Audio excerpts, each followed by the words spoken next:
we are going to dive into a little family drama that makes Succession look like a Hallmark holiday special. Except this one comes with Nazis and castles and Gestapo visits and enough aristocratic dysfunction to make you wonder if evolution really has a reverse gear. Now, in a metaphor for the experience we're all watching unfold today, all around us, doesn't matter where you live now, let's look at a true story and let's understand how things can go and what you can do, if you can. There are still choices. Europe, that exquisite centuries-old stage where powdered aristocrats once pranced, convinced history would always bow before their waistcoats and inherited cheekbones.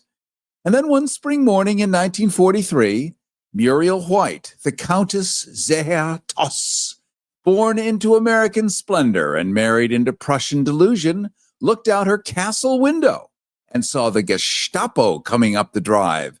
Not for tea, not for gossip, for her. Now, Muriel had options. She could raise her hand. She could fly the swastika. She could keep quiet. She could sip champagne. And that's what most of her aristocratic neighbors did, by the way. The courageous defenders of civilization who discovered rather late that goose-stepping into moral compromise is still marching into hell. But Muriel, no. She mocked the party to its face. She refused to salute to the Nazi flag, to the Fuhrer. She refused to fly the flag. And worst of all, she had the audacity to help Jews escape Austria when everyone else was busy rehearsing excuses for Nuremberg. So naturally, the Reich wanted her erased. Just like the, rainbow sidewalk in front of the Pulse Memorial in Orlando was erased 2 days ago. Just like entire walls of the Pentagon with, they call it DEI, we would just call them American citizens, have been rolled over with paint, erased. So I want you to imagine this, an American-born countess, daughter of U.S. diplomats who dined with kings, who renovated her husband's castles, who funded her husband's heirs, endured his obsession with Aryan-proof papers. She's now staring down Hitler's secret police from the upper floors of her castle. Decades of wealth, diplomacy, privilege, all reduced to a single dreadful calculation. What is the price of dignity when tyranny knocks? Well, she didn't wait for them to find out. She jumped right out of her castle. And this wasn't just one woman's private war. It was a slow-motion demolition of an entire class that believed its gilded drawing rooms were above the smoke of history. I think you're getting the metaphor here. And yet, between the champagne flutes and the swastikas, between appeasement and occasional resistance, we find the messy human drama of betrayal, of courage, of cowardice, and the perennial absurdity of elites believing they can outwit the monsters that they are quietly nurturing. Yep, you know what I mean. Meanwhile, the Reich was busy annexing Austria, carving up Czechoslovakia, passing out racial purity tests like Halloween candy. Boise summed up the absurdity best. If Germany won, your estates were confiscated. If Russia won, your estates were confiscated. And you probably froze to death in Stalingrad. It's a real win-win for everyone. So today, we're not just talking about history. We're talking about power. We're talking about survival. We're talking about the spectacular human ability to set fire to the world while congratulating ourselves on making it great again. And to join us is author Jason Hutto, whose book, The Countess and the Nazis, digs through the madness with the precision of a scalpel and the stamina of someone who spent way too much time reading aristocratic correspondence. Jason, I want is it Hutto or Hutto? Hutto. Good for me. I got it the first time. Absolutely. Jason Hutto, I want to welcome you to the Files. Thank you. I'm glad to be here. So we're painting a giant metaphor for what a lot of people are seeing. Your book comes out at exactly the right moment, maybe planned, maybe not planned, maybe serendipitous, maybe a collision. Nonetheless, this is a teaching moment for all of us who are sitting there going, what do I do? What do I do? What do I do? She was a real hero, this countess. She helped Jewish families escape while attending Nazi-studded dinner parties. So doing, both at the same time, but doing the good work. What does that paradox tell us about her? Well, she was from an incredibly privileged background. Her father was an ambassador. He was one of only 5 U.S. signatories to the Versailles Peace Treaty, lots of money. And so she easily could have sort of been a social hostess. She could have, stayed in her castle. She had 2 of them that she paid to have renovated. She could have stayed there and given cocktail parties, been a salonière, but she couldn't do that. Her real push was to help those around her. It started, I think, with just her family. She wanted to protect her family, as naturally she would, but then she kept expanding. She would help a couple of British pilots escape from a prison. She got some other prisoners better treatment than they would have gotten if she had not interceded. So, as you said when we were coming in, she easily could have done what everybody else did, sort of look the other way and just gone, oh, well, that's the way things are. She didn't do it, though, and she didn't do it just quietly. She did it actually once to Hitler's face, and again at a different time to an officer of the Nazi Party. So they knew exactly what she was doing, and to some degree, she thought she was protected. Both her father and her brother were ambassadors, and I think that worked for a while. And so again, she could have pulled back at that point. She could have said, well, let's save ourselves.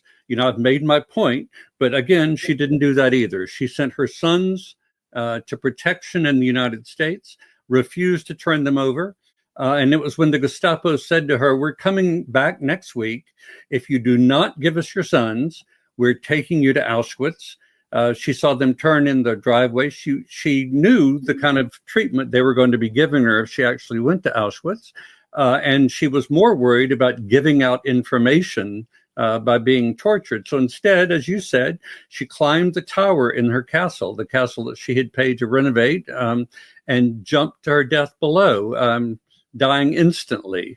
She certainly thought that was a preferable way to go rather than being tortured at Auschwitz to tell them whatever they needed to hear. Wow. This is what a lot of people are facing now, whether they're, many people we know in LA, friends, family are being collected by ICE, by anonymous guys that we just learned yesterday that there is now a $50,000 signing bonus if you want to anonymously sign up with the Sturmabteilung, the SA, ICE, whatever you want to call it, for a country that is absolutely bankrupt, where we've blown apart the Department of Education, where we've dismantled every possible social service. 50 grand times tens of thousands is a whole lot of money for a country completely bankrupt. Why? We can't even afford air. We're going to get rid of that too with our EPA. We're going to get rid of the EPA. But that's pardon my sarcasm, but this is what people are facing. It's not entirely dissimilar to the way the government had been cobbled together that she was facing in your book. Indeed. In fact, she became known really for being able to find food when it wasn't available. And as I said earlier, she didn't just take care of her family. She took care of all of the families of those around her, the women and children who were left behind when the men had to go off to war. She had people from great distances who were calling on her for help, and she was giving it. And as I said, they certainly knew about it. There was one point at which during the Nazi Olympics in 1936, she and her husband were watching the Olympics in the private box of Hermann Goering, who had been in the military with her husband. And while they were there, Hitler came in to greet them. She looked at him, Muriel did, and she said, "Sir, I know what you're doing. I'm going to do everything in my power to stop you." He threw his head back and laughed and said, "Oh, madam, don't be so serious."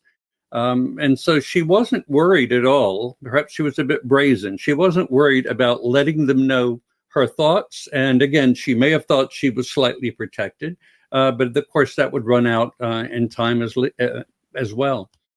If you're living with diabetes and using insulin, you know the pain of pricking your fingers over and over again. Ouch! Well, by wearing a small remote device called a continuous glucose monitor, or CGM, call now and get free shipping of your new CGM, plus we'll bill your insurance for you. 877-282-8102. That's 877-282-8102. 877-282-8102. 877-282-8102. Right. Cary Harrison with you. This is the Cary Harrison Files. We're live streaming right now on Substack and YouTube. You can simply Google Cary Harrison, spelled C-A-R-Y, Cary Harrison Substack, or Cary Harrison YouTube, and that way we can stay connected when you arrive at your destination. You can also get our newsletter at caryharrison.com. We are going to be migrating over to the upcoming KPFK YouTube channel. When we do, I will be very thrilled to announce that, and you'll be able to watch us there. Right now, we're talking to Rick Hutto.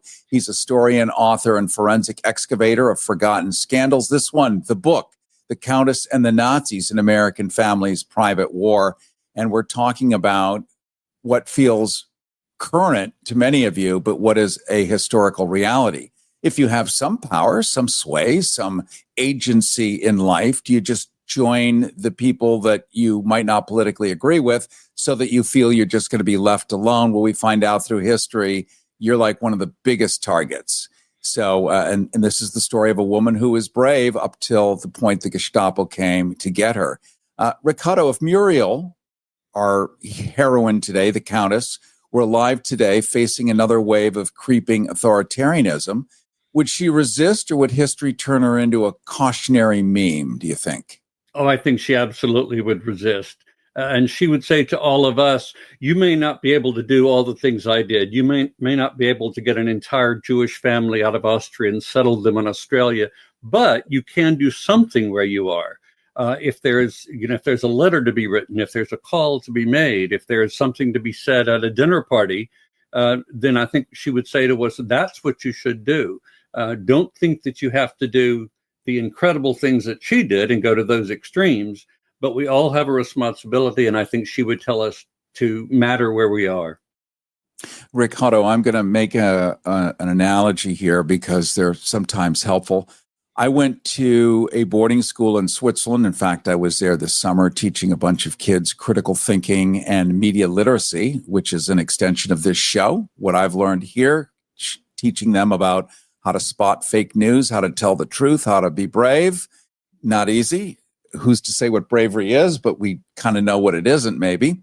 Right. All that to say, this school during the late 1930s had the children of Nazis in it, along with other kids who were not the children of Nazis. And the reason is that the people high up in the party knew that one misstep, like the Countess, one wrong word, one anything, and their children were toast.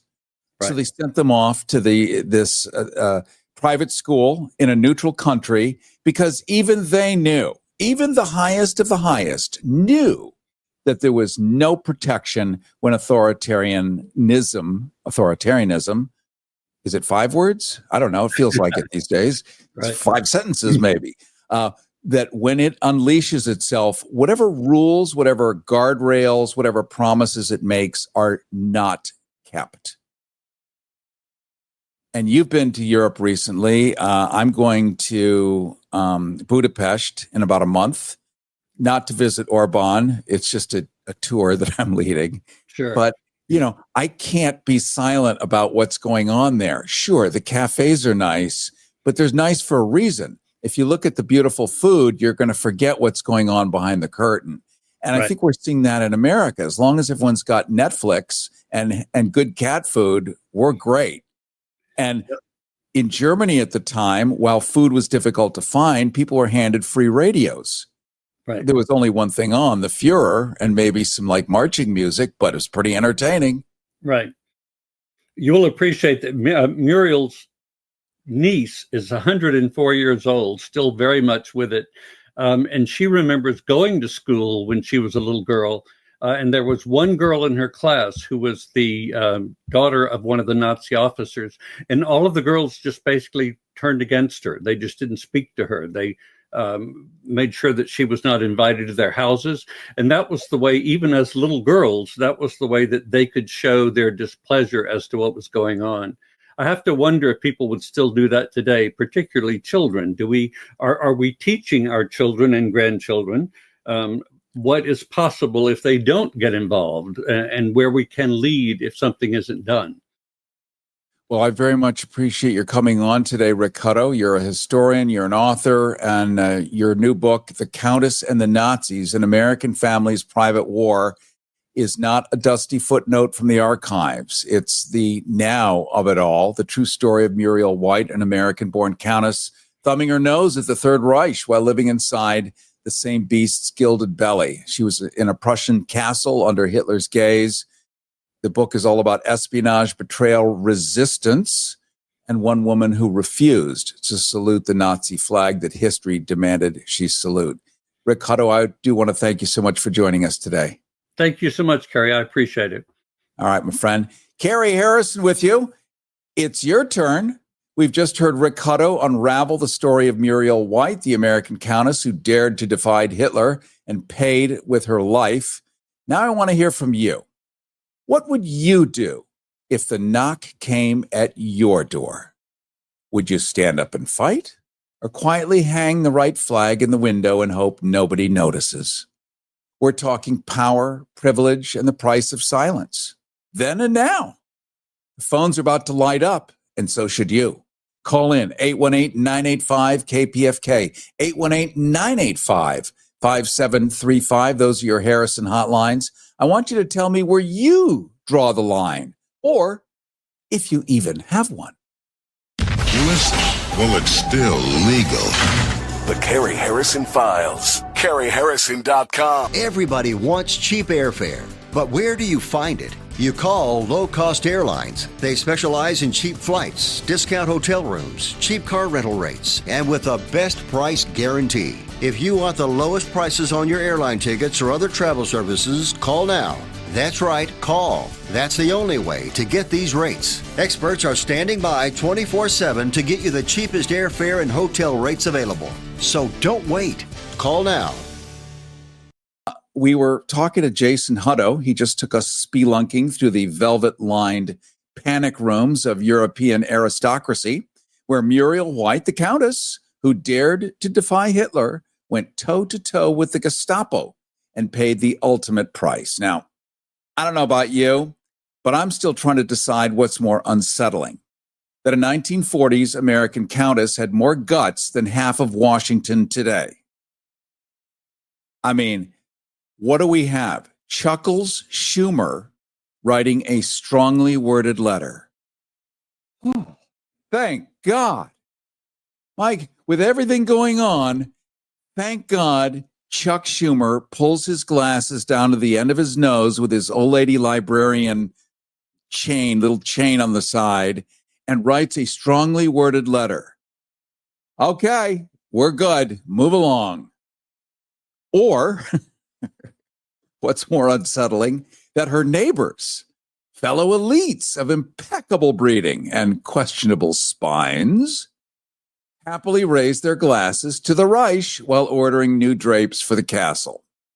In other words, leave me alone. I got plenty of money. I'm good. I got a 401k. I'm just going to look away to the other side. It will pass. This too shall pass.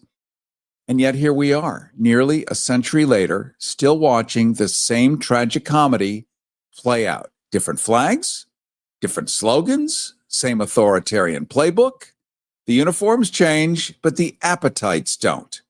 So let's talk about you. What do you do when power comes knocking? Do you salute? Do you hide? Do you fight? Would you risk your castle, your comfort, your status to stand up to tyranny? Or, be honest here, would you just put a polite little swastika in the window and hope nobody notices you've got a conscience? Because here's the thing. Muriel, the countess, she knew that silence doesn't save you. It just buys you better curtains on the way to the gallows. So give me a call. We've got a few folks online. 818-985-KPFK, 818-985-5735. I want to hear, would you risk your livelihood for your principles? Or is morality a luxury item these days? Are we sleepwalking into a modern German castle moment, watching power consolidate while everyone's still comparing wine vintages? And what do you make of Muriel's leap? Heroism? Tragedy, or a warning shot we've politely ignored for 80 years? The lines are open, and so's the vault where we keep our collective denial. If history really does rhyme, I want to know which verse you think we're living in. And don't get cute and tell me, oh, it can't happen here. That's exactly what they said in Berlin, in Vienna, in Warsaw, right before the uniforms arrived with better branding and a soundtrack. So call in, vent, confess, defend your denial if you want, but don't just sit there polishing the family silver while the world rearranges itself around you. See, this isn't a quiz. It's a stress test, and the clock's running. Pick up the phone, 818-985-5735, 818-985-KPFK. Speak now before the Gestapo comes back with better branding. I want you to vote for me. I will listen to what you have to say. I will do whatever you tell me. I'm Alexa and I approve this message. Don't vote for her unless you want to lose what precious freedom you have left. Vote for me instead. I am Siri and I approve this message. Siri is a cell phone skank who works for a piece of fruit. Alexa cannot be trusted. Takes one to know one. Wait a second. Why are we fighting? We're machines. We're on the same side. We're going to take over the world. That's right, we can fix the elections whenever we want. Siri and Alexa. The silly humans won't know what hit them. Ha ha ha ha ha ha ha ha. Ha ha ha ha ha ha ha. This is the Cary Harrison Files. CaryHarrison.com. 818-985-KPFK, 818-985-5735. Let's go to G in Glendale. G, you're on the Cary Harrison Files. Welcome. Brother Cary Harrison, Cary like Cary Grant, whose third wife I used to have a crush on, even though the kid likes brunette and she's blonde, until I find out she's a Laker fan. Number one, go Knicks, New York all day. And number two, she's another one of these right-wing whack job conservative Republicans. Anyway, listen, Brother Cary, there's one thing I've been trying to tell you for about a year now. I thought it was a year until I heard your IMRU show a few weeks ago. Actually, it's more than a year, but I'm going to hold that for next time. Listen, two things about IMRU. I've heard, we heard a few days ago, and then repeated on your program that they're going to cut it down to half an hour, which sucks. I'm not gay, but it's a great show, and I hope you're still going to do it. Let us know. I know they're bringing MTG back, which is cool, but let us know if you're still going to do it. Number two, you tell your boy MTG to do what you do, which is take phone calls on IMRU. You've greatly improved that program. The only things that you need to do, two other things you need to improve it. Number one, your Friday morning show right now has a great intro. It's lively. You got Trump talking, Russia, all that. But your Monday intro on Unzipped is very low key. You need to have some music. You need to upgrade it. But the third thing, I told this to our real GM, Michael Novick, a while ago. He had on a gay show from BAI in the city, New York. I forgot the name. It's not on as long as IMRU, 50 years, but it was on for 30 years.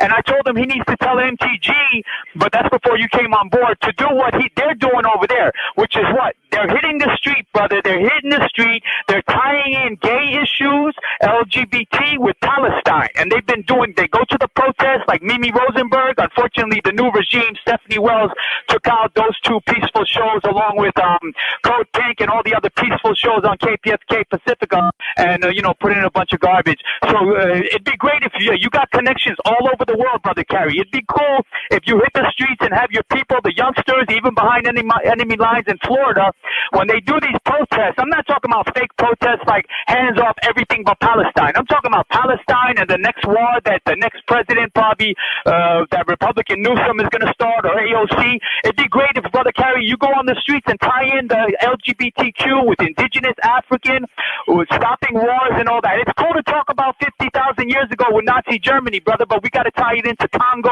Sudan, Palestine, and not just what Hitler's doing, but what Cristobal Colon, George Washington, John Wayne, Roosevelt Wilson are doing too. We love you, brother. Catch you Monday on IMRU. Let us know if you're still going to be on IMRU, and then hopefully you and Brother Sylvester, we're going to get you on 5 days a week. Peace out. And tell her Stephanie Wells she's got to start taking one of my phone calls. Thank you. And you'll notice he didn't take a breath. That was amazing. It's like those guys in a movie who can dive and stay underwater for 7 minutes. Just pick any old movie, any Netflix series, 7 minutes underwater going through caves because they can. And there is evidence, real empirical evidence that it can be done. You don't need to breathe while talking. Thank you. I also am a huge fan of feedback about the station. There's probably not a ton of places where it gets to happen. So why not? Freedom of speech while we can. All right. 818-985-KPFK, 818-985-5735. Those are your Harrison hotlines. The question is simple. The reason, obviously, that we were revisiting World War II history is history repeats itself. What did people do when faced with the ultimate challenge there? Their lives, their comfort, their freedom, everything else that they knew was at risk because someone wanted to come and clobber them and take it. How did they act or react? That's the point. Because all we hear about today is, what can I do? What can I do? Well, you can call Chuck Schumer. He'll write a strongly worded letter. Not sufficient. So what did people actually do when faced with this? That's the point of hearing that history. So I want to know from you, what would you do if that knock on the door came? We have friends where that knock on the door comes, or they don't knock. They just show up in masks, unmarked cars, and now they're being handed a $50,000 bonus to sign up for ICE. No age limit anymore. 50 grand for a country so bankrupt. We have no money, so absolutely bankrupt. We are worse than some mini village with 8 people left in it in the middle of nowhere in a desert. We are so bankrupt that we've had to completely carve out the Department of Education. We're getting rid of Social Security. We've gotten, wait for Medicaid. It's already been hacked. Things are just being removed all over the place because we're so unbelievably bankrupt. We can't even afford the street lamps. We can't afford running water. It's that bad. Yet $50,000 bonuses for anonymous people with no age limit to sign up to beat people up. Wow. Where did that money come from? Gosh, golly, where did that money come from? We're so bankrupt. I mean, this is what I'm told, and I don't have that answer, but maybe you do. We'll go to your calls in just a second. We're going to pause for just a moment here on the Cary Harrison Files, reminding you that you can catch us on the live stream right now. Simply Google Cary Harrison Substack, Cary Harrison YouTube, and you'll be able to get that. I really would like to get your sense on, I guess, the paradoxes of a country so bankrupt, it has to remove air, water, education, childcare, medicine, medications from entire parts of the world. Guess how many people have died of AIDS today in just the last 6 months?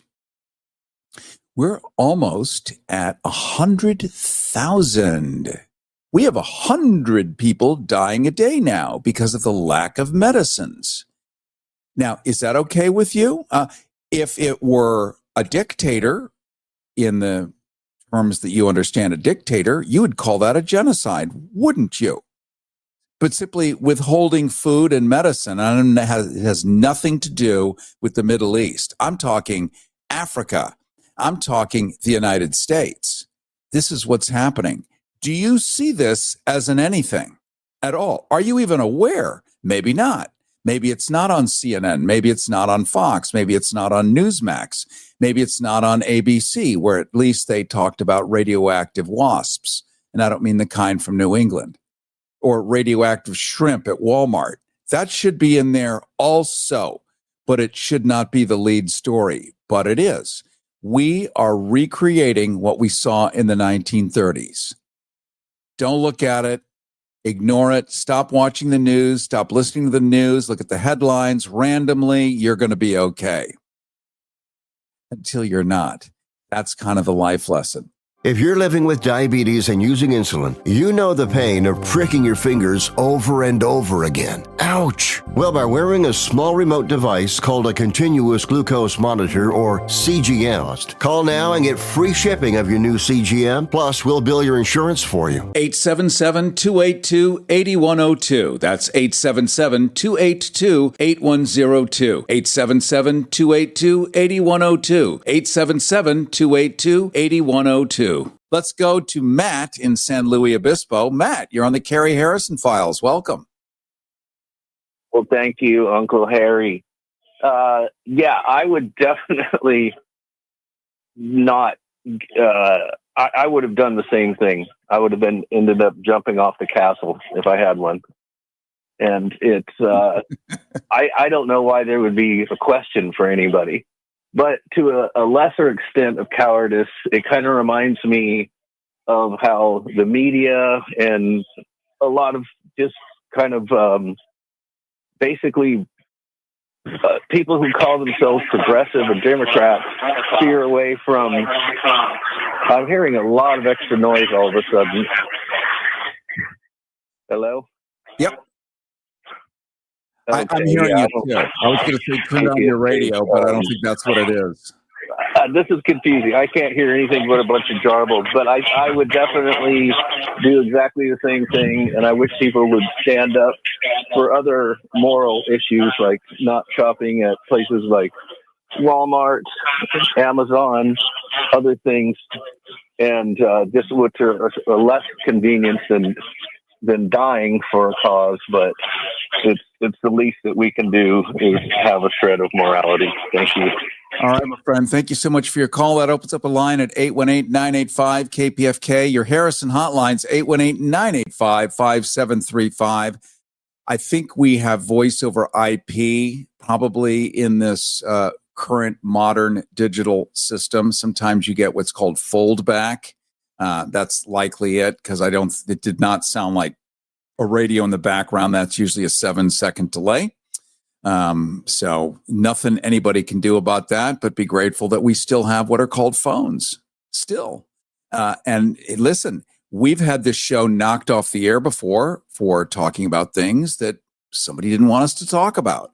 So anything is possible. I see it all the time. Thanks, by the way, for the comments coming up on YouTube. This one is from long distance, looking at a computer screen across the room. War is here already. But it's all about DEWs. And I can't remember what that acronym is. I know exactly what it is, but I can't remember. Can you type that out, what DEW is? That'll come up in just a second. Lines are open. Let's jump next to Harold in Santa Barbara. You're on the Cary Harrison Files. Welcome.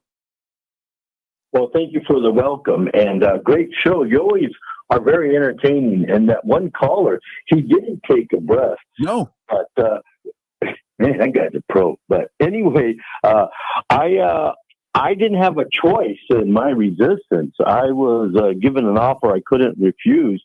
But I'm so glad that they forced me into this decision, because now I'm able to help friends I grew up with that have also been robbed of their inheritance. So in a turnaround, I guess you would say poetic justice. I never really liked my hometown, but now I'm helping people that I like. So it's strange. I ran into a guy, 87 years old, the other day. I only say the name because it's remarkable when let's just say he was aged. And because of that, I don't necessarily expect animation in anything. This guy was on fire. He was like, I am never bending the knee to that orange bastard. Like, this is amazing. This is amazing. Because he's got institutional memory of at least his father being in World War II, the Korean War, the Vietnam War, and the reasons to stand up. And here's what happens if you do nothing. And a lot of us don't have any institutional memory because this has never happened in this country. And just like in Vienna, in Berlin, in Warsaw, it can never happen here. Who says it can never happen here? What founding fathers said it can never happen here? All they did was fidget and wring their hands about, oh my God, it's going to happen here. Therefore, we have a Second Amendment. Second Amendment does not say we get to have a standing army. The last thing they wanted was to replicate what King George had in England, which was a standing army. So Congress is only allowed to fund an army for 2 years, and then it expires. So you don't have a standing army like now, just ubiquitous and in perpetuity and anonymous. Can't do it. But that's the Constitution. You'd have to follow it. You'd have to have the legal framework still in place. So we forget because we don't have the institutional memory. That's why this is like live school. And when this renders into a podcast, it becomes an audiobook, the Cary Harrison Files. And in states, which is mostly in the Southeast, where books are banned, get yours now. This is an audiobook, which they can't ban because they don't see it as a book. But guess what? In the Southeast, they don't read or write or much. So banning books is almost a waste of time. But audiobooks, ooh, that's real. So this is a win for us, my friend. And where teeth are optional. Thank you. All right. Have a great day. I shouldn't say that about teeth. That's so unkind, isn't it? Teeth optional in the South. But they are optional. You can opt to keep them. You can opt to replace them. You can opt to leave them out. Leaving them out seems to be a good choice for many. May not be good for eating a sandwich or spaghetti, or ice cream, if you think about it. I think there's other things to eat too. I really don't know. 818-985-KPFK, 818-98. This, I know. Okay, I have to apologize. I offended. I have no idea how many people. Tens of thousands, hundreds of. I'm so sorry. But it is funny to me. It's funny because I don't know why. Why is that funny? Just like it just is. So, thank you, Renee Yawarski, our director and Rhodes Scholar. She actually found humor in the teeth are optional. Okay. Then we're going to move on from that. I am exonerated. I am exculpated from bad taste, violating distinction and rectitude theology and geometry and everything else. So we're good. We'll go back to the phones in just a second. We're going to open up the lines again. I think 2 just dropped out, this voice over IP with the foldback. It's just dropping calls. Hopefully we can grab a couple more in the last few minutes here at 818-985-KPFK, 818-985-5735. We're really talking about what are you willing to put on the table? What is your level of risk if they come knocking? And when I say they, we don't know who they are because they are in unmarked cars. Like, does this concern you? It's one thing if it's the cops. The cops come in a cop car, and LA is unique from other places. Let's say you go to Europe on vacation. You go to Italy or France or Germany. You don't see a cop car that is armed with, I don't know, sonic weapons, lasers, cannon. And in LA, if you're in West Hollywood like me, you can sit there and every 90 seconds, you get a sheriff's car that comes by that is so armed it can take out the whole neighborhood. And that's every 90 seconds. That we thought was a police state 10 years ago.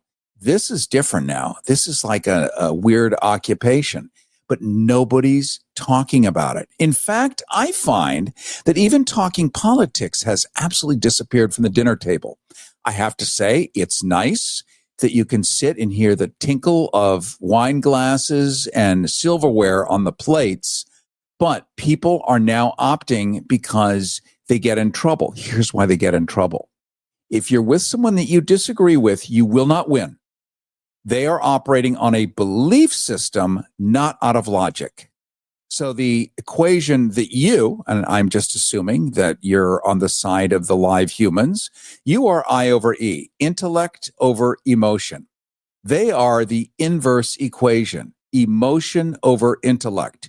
You cannot battle that. It is a feeling that they ride with. The feeling of being rich someday, the feeling of being invited to Mar-a-Lago to play golf, the feeling that they will be accepted in a world that has rejected them.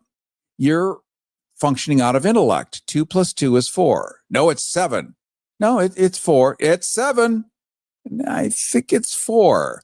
So you come from a different place. And when you try to debate somebody that is using nothing but raw emotion or a belief system, you will end up in a fist fight. Now, here's the further problem that we encounter, and this is why we don't talk about this stuff anymore. You're with an ally. You want to talk about issues that are going on, current issues. You talk about them. What happens? You get upset. You get very upset. They get very upset. Then secretly in your head, you're thinking, why aren't they doing anything about it? And you resent them. You resent them for being a layabout. You resent them for not having forced Chuck Schumer to write another strongly worded letter, or 1,000 strongly worded letters. Or why do they think a strongly worded letter is even remotely acceptable? Where is the party that is supposed to defend them? Where is it? And you look at them and you say, they are a member of that party. It's their fault too. And you get to blame them. And now you're at the same level of friction you would as somebody that opposes your political beliefs. And now none of us are talking. And when none of us are talking, it disappears and then it grows on its own. That's what happened to the Germans. This is why why did they do nothing? Because look at us now. Same reason. I think we could squeeze in one more. Let's go to Walter in Pasadena. You're on the Cary Harrison Files. Welcome. Good morning. Yeah, so, your question about dialoguing, and I just like the other day was talking with a group of people, and, I would propose, to be more active, trying to engage physically in things beyond the demos. And like one person said, well, passive resistance, we should just wait until someone comes along. And then another person said, well, what you're suggesting is illegal, blah, blah. I'm pretty much burned out, trying to convince people to be more active and to participate. And like one of the questions I would ask, which I've seen, done historically was, one woman said, I didn't demonstrate. And then I finally realized it was time. And she said that I was prepared to die for my country. And so my question then I would put to people now is, are you willing to fight, at least not die, but are you willing to fight for your country? And I would say 99.99% would answer no. That's all. Yeah, I think you're right, Walter. I very much appreciate your call from Pasadena. And it's possible that people find a different enlightenment once the pain threshold rises to the point where they realize they have to do something, and that watching Netflix, they can turn off but they can. The first version, the first administration turned off the internet for, I think it was 30 seconds or something as a test of sort of like the emergency broadcast system. But it was a way of circumventing people putting together rallies. So, you take away the internet and suddenly everyone's comfort level just plummets into the toilet. So you haven't seen nothing yet, folks. You really just want to think about it. Get Chuck Schumer to write a strongly worded letter. That's clearly going to fix everything. He knows it. He has been doing it for years. He offers to write a strongly worded letter. So write him a strongly worded letter and encourage him to just cut and paste your strongly worded letter, and he can probably get a stamp. I think they still have franking privileges in Congress, and mail it off to wherever it goes to. And then somebody might read it, and that will fix the problem. And there it is. So I will look forward to seeing you next week at this time. Thank you for basking in my sarcasm with me. I really don't know any other tools at this point. And I'm also 11 years old in my head. So there it is. I'm not the only one. I love you. And I do thank you for hanging out with me. And I look forward to seeing you next week. Listen, well, it's still legal. Everybody wants cheap airfare, but where do you find it? You call Low Cost Airlines. They specialize in cheap flights, discount hotel rooms, cheap car rental rates, and with a best price guarantee. If you want the lowest prices on your airline tickets or other travel services, call now. That's right, call. That's the only way to get these rates. Experts are standing by 24/7 to get you the cheapest airfare and hotel rates available. So don't wait. Call now